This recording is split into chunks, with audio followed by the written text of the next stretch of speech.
안녕하세요. 반갑습니다. 화장품 TV에 오신 것을 환영합니다. 김강훈입니다. 여러분들 최근에 제가 유튜브 영상을 좀 여기저기 살펴봤는데, 야, 이건 과학적인 근거가 없는 오류를 아무런 부끄러움도 없이 그냥 올린다. 이런 느낌이 든 게 좀 있었거든요. 자, 그래서, 이건 분명히 고쳐야 되겠다. 그래서 이 영상을 제작하게 됐습니다. 여러분들이 많은 성원이 제가 이런 유튜브 영상 제작하는데 큰 도움이 됩니다. 여러분들 좀 기대하겠습니다. 자, 그래서 이번에는 이미 지난번 영상에서 음, 여기 표시할 겁니다. 브로민 중독 증상이죠. 이거는 얘기를 했는데 거기에서 이제 추가할 내용 몇 가지 하고, 그리고 그 외에, 또 그 유튜브 영상에서 오류가 발견된 그 유튜브 영상에서, 제가 댓글을 달았어요. 이런 건 좀 고쳤으면 좋겠다. 그런데 며칠이 지난 지금까지도 아무런 응답이 없더라고요. 그래서, 이건 꼭 그 과학적인 오류를 그냥 무시할 수는 없겠다 싶어서 여러분들한테 이런 영상을 제작하게 되었습니다. 그 영상에서 자사 제품은 사해 소금을 기반으로 만든 화장품이고 사해 해수에는 일반 해수의 200배, 여러분들 200배 이렇게 엄청난 브로민 성분이 들어있다. 그리고 자랑합니다. 그러니까 말하자면 좋다 이런 걸 강조한 거죠. 그런데 이거 큰일 날 소리입니다. 왜 그러냐? 사해라고 하는 것은 여러분들도 아마 많이 들어봤을 거예요. 이스라엘에 있는 그 사해. 소금 성분이 너무 많아서 뭐 사람이 그냥 누워서 책 읽고 바다에 누워서 책 읽고 막 그런 것도 좀 봤을 겁니다. 그런데 브로미즘 이것은 브로민 중독을 뜻합니다. 이 브로민 중독이라고 하는 것은 장기간 브로마이드는 이 Br-이온 요것을 브로마이드라고 하거든요. 근데 이 브로마이드는 자연적으로는 KBr이나 LIBr 요 속에서 들어있어요. 여기에 노출되었을 때 이 노출되었다는 얘기는 뭐 섭취했다는 의미라고 생각하시면 되겠습니다. 뭐예요? 정신병적 현상입니다. 우리 앞에서 영상에서도 소개한 적이 있으니까 그거는 그 영상 참조하시고요. 자, 여러분도 구글에서 네이버 말고요. 네이버 지식인 여기는 엉터리들 종종 있거든요. 그거 말고 구글에서 브로미즘 이렇게 해서 한번 검색해 보세요. 그러면 특히 위키피디아 뭐 이런 데에서 위키 같은 데에서 요약 설명이 잘 되어 있습니다. 더 상세한 것은 지난번 영상을 참고하시면 되고요. 그래서 지금은 의학적으로 사용이 금지되어 있어요. 브로민 성분이 200배? 글쎄 이거 장점만을 설명. 글쎄 장점인지까지는 잘 모르겠습니다. 어쨌든 이분들은 장점이라고 생각하는 것 같아요. 그런데 브로민 중독이 일어날 수 있다는 점 이것들을 좀 감안해서 강의했으면 좋겠습니다. 자, 그 다음에 삼투압에 대한 얘기예요. 삼투압의 원리로 자사 제품은 피부에서 노폐물을 빼주고 미네랄 넣어준다 이렇게 설명을 하고 있습니다. 그 영상에서는요. 그런데 이거 삼투압이 뭔지 좀 공부하고 그런 설명을 하는 건지 좀 의심이 되더라 이겁니다. 본래 삼투압이라고 하는 것은 서로 농도가 다른 용액이 반투막이라고 하는 건요. 반만 투과하는 막이다. 그런 뜻이거든요. 이 반이 뭐냐? 용액에는 용질이 있고 용매가 있죠. 그런데 용매만을 선택적으로 우리가 얘기하는 이 용매는 사실상 뭐 수용액이니까 물 분자 이렇게 보면 되겠습니다. 이렇게 해서 물 분자가 선택적으로 이동한다. 용질은 이동하지 못하고 반투막을 경계로 용매만 이동한다. 그래서 여러분들 그 김장할 때 배추 절이는 거 연상하시면 됩니다.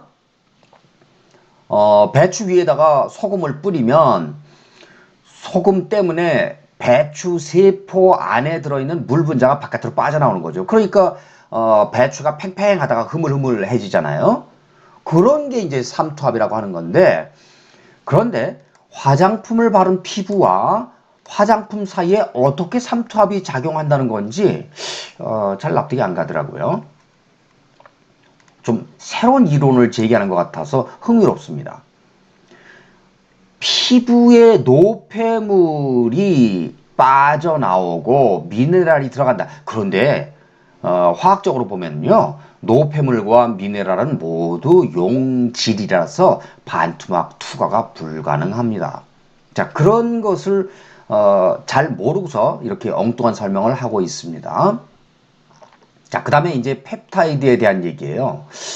자, 여러분들 이 펩타이드라고 하는 게 뭔지를 보는데, 뭐 그 영상에서 역시 이렇게 얘기합니다.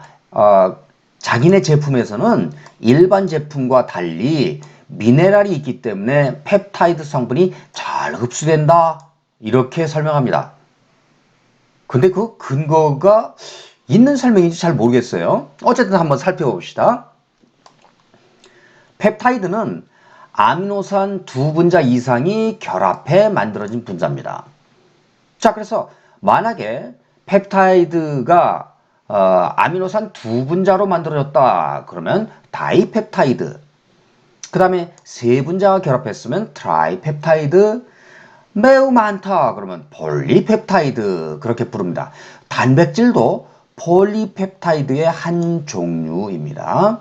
자, 우리 다이펩타이드 예를 한번 볼까요? 예를 보면 이런 거예요. 요게 아미노산입니다. 요또 아미노산 뭐 이렇게 돼 있어요. 이 두 아미노산은 같을 수도 있고 다를 수도 있습니다. 그건 뭐 중요한 게 아니에요. 자, 그런데 아미노산에 COOH 이런 부분이 있죠. 요거는 산성을 나타내고 NHH 요것을 NH2 이렇게 얘기하는데 요걸 아미노기라고 부릅니다. 요건 염기성을 나타내요. 근데 이 둘이 반응을 해서 이 둘이 요 H 여기서 OH가 물로 빠져나가 버립니다. 그러면서 이 둘이 딱 연결이 되는 거예요. 이것이 펩타이드 결합입니다. 단백질은 요 펩타이드 결합이 반복적으로 엄청나게 많습니다. 요건 이제 두 분자가 결합했기 때문에 요것을 다이펩타이드 그렇게 얘기를 합니다. 자, 그런데 그 영상에서는 도대체 이게 다이펩타이드인지 잘 흡수된다는 게 트라이펩타이드인지 그런 것을 정확하게 알려주지 않고 있고요. 자, 그 다음에 미네랄이 어떻게 펩타이드 흡수를 돕는다는 건지 그 근거 제시가 없어요. 아, 미네랄이 이러이러해서 펩타이드가 잘 흡수됩니다. 이런 게 있어야 되는데 미네랄 자체도 이 펩타이드 흡수에 무슨 뭐 펩타이드를 흡수시키는데 이 녀석이 뭐 촉매 역할을 한다든가 뭐 그런 건지 도대체 설명이 없어요. 그러니까 근거가 없죠.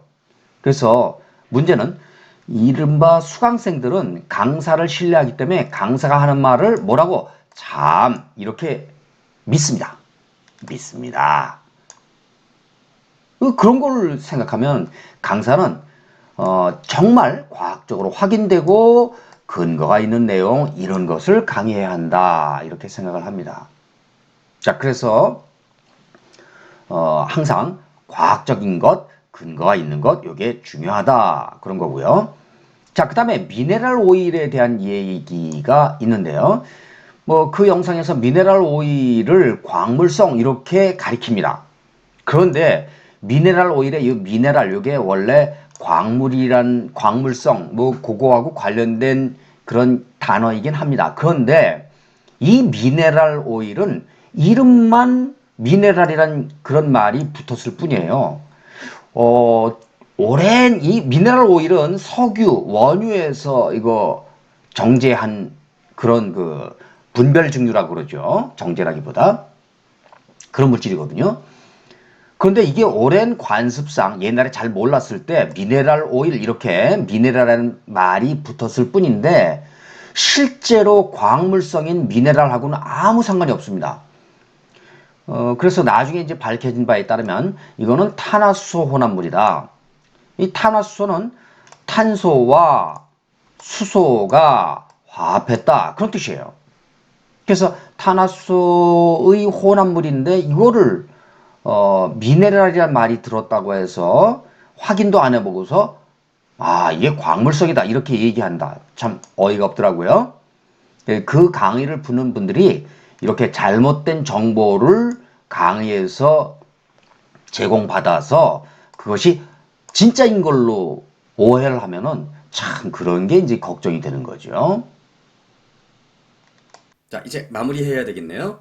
여러분들한테 화장품 TV는 과학적이고 올바른 그런 화장품에 대한 정보를 꼭 잘 알려드리는데 최선을 다하겠습니다.